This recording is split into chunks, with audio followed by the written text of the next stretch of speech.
everybody, this is Jason. I'd like to review for you today a lone wolf sit and climb tree stands. I'll go over some of the things that I liked about it. I used this thing entirely for a whole year last hunting season. That was 2015. I liked it. There were some things I didn't like about it, but primarily it was a great little tree stand. I was able to get in and out virtually undetected. It was very quiet. I mean, there's some things that I'll point out to you that I didn't care for and I thought were kind of noisy and very cheap, but yeah, let's get right to it. Again, we're gonna check out a lone wolf sit and climb tree stand. Really, I'll get into some of the key features that I did not care for and I consider a flaw as far as the whole product goes in general. But now this bungee cord on here, you're gonna have to wrap this thing up better than this, because when you're traveling through the woods, you're getting a lot of noise. Number two, these straps that they use for the gravity attachment, I didn't care for them at all. As a matter of fact, they were garbage right from day number one. I ripped them off and I changed them. Number three, I bought a pad that was on the Lone Wolf's website for the front of this, and I had to rip that off also. It was making noise every time you moved. It was like you were sitting on crinkly plastic. And number four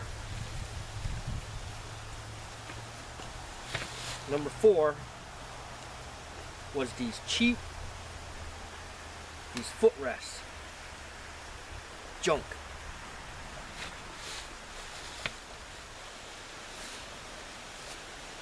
I never got a chance this year to get out and do any scouting for, any reasons for deer hunting, so I'm really at a disadvantage as far as the season goes.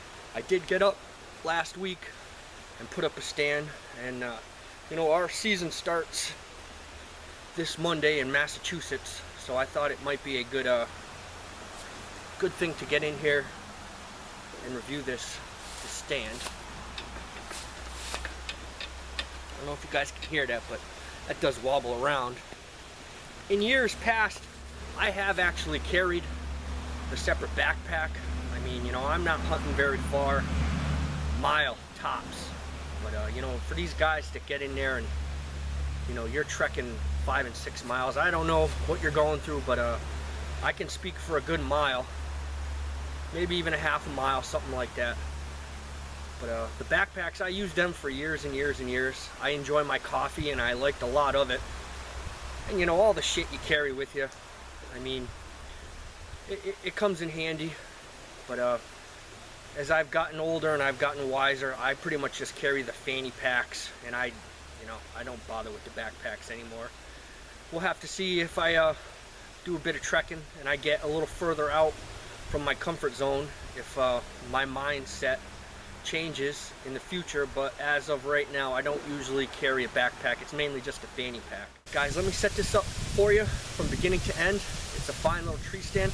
They are a bit on the pricey side. I just ran into a hawk tree stand that's very comparable to the Millennium that I've been using as far as the hang on. I really like the Millennium seat. This seat, there's nothing wrong with this seat, and I like this climber in general because of its lightness and its agility to fold up pretty much flat. But as you'll see, when you're undoing all that stuff, you can't really do it silently. I mean, there's nothing silent, but it's quiet, and we'll just leave it at that. I'll set it up from beginning to end and go from there.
And if you guys have just seen, I mean, I fiddled around with the seat a little longer than what I would usually do, but it's been stored away. Usually I throw it over this, so not to have to bother with the tree.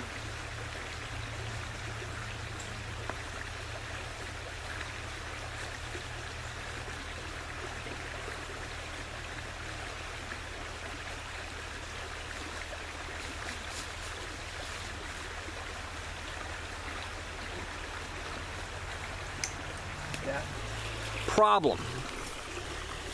If you guys look at the way that this thing is designed, and I'll just leave this up to Lone Wolf's discretion, this is an impractical way to put this bar. This is where you place your feet to climb up in the tree. Now, call me crazy, but isn't this curved right here? Why would you put this up in the air and leave the flat part on the bottom? When you climb up in the tree, your feet hit these flat little 90-degree contours on the bottom, and it hurts your feet so bad. It is such an impractical way to set up the stand, if you ask me. I had to wrap the thing with rope because I couldn't even stand using this thing at first. I mean, there was a couple of things. There was this, there was these stupid little footrests. These things are a waste of freaking money. I mean, like I said, I had to weld mine right on.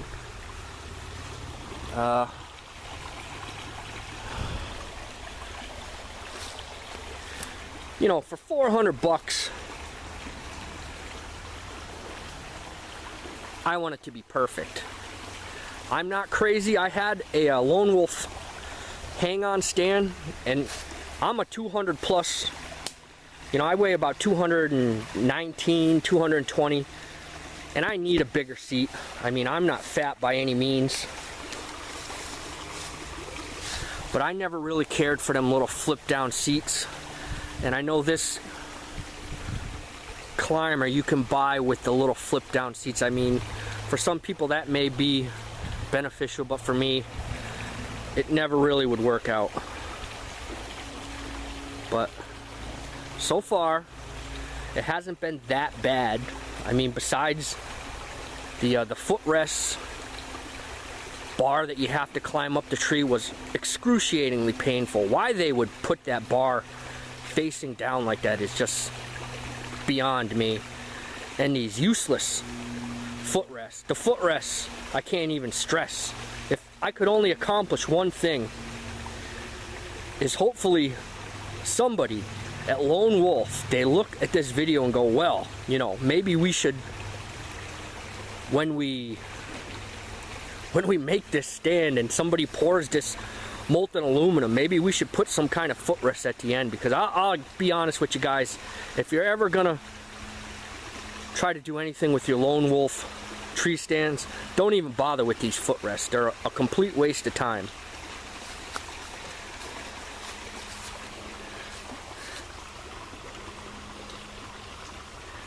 And these little hooks, there is nothing better.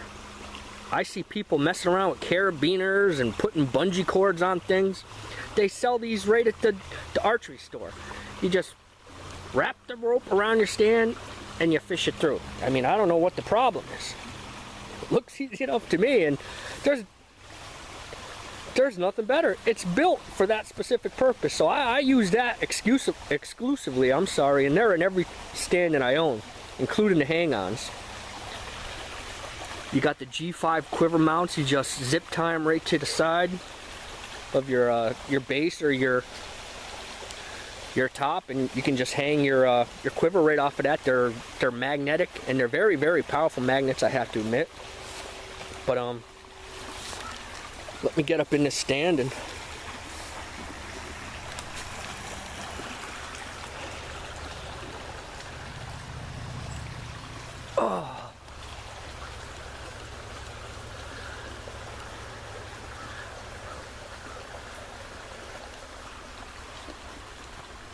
I mean, you definitely got room.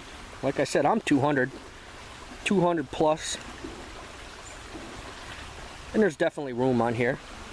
This bar depending on how you adjust your seat. You could actually raise it up for a nice little gun rail. That's what I plan on doing. It's not too bad. It's not too shabby. I gotta tell you though, for 400 bucks, well, it wasn't exactly 400 bucks, but it was pretty close. I was expecting better.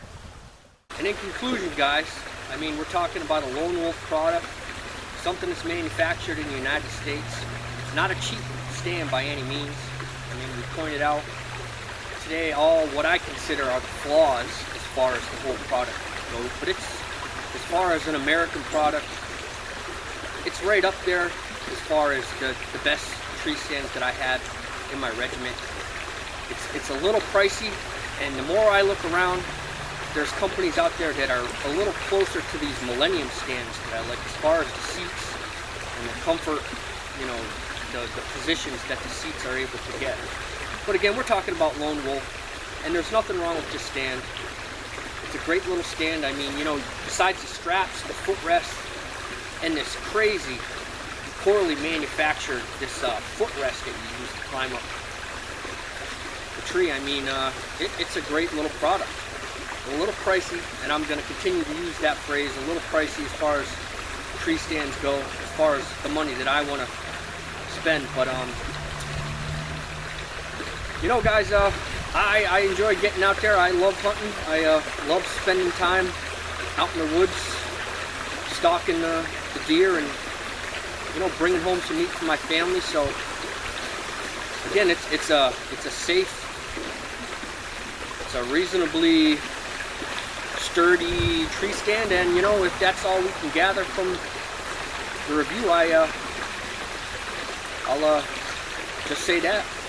Okay, guys, this is Jason, and this has been a review of the Lone Wolf Sit and Climb Wide.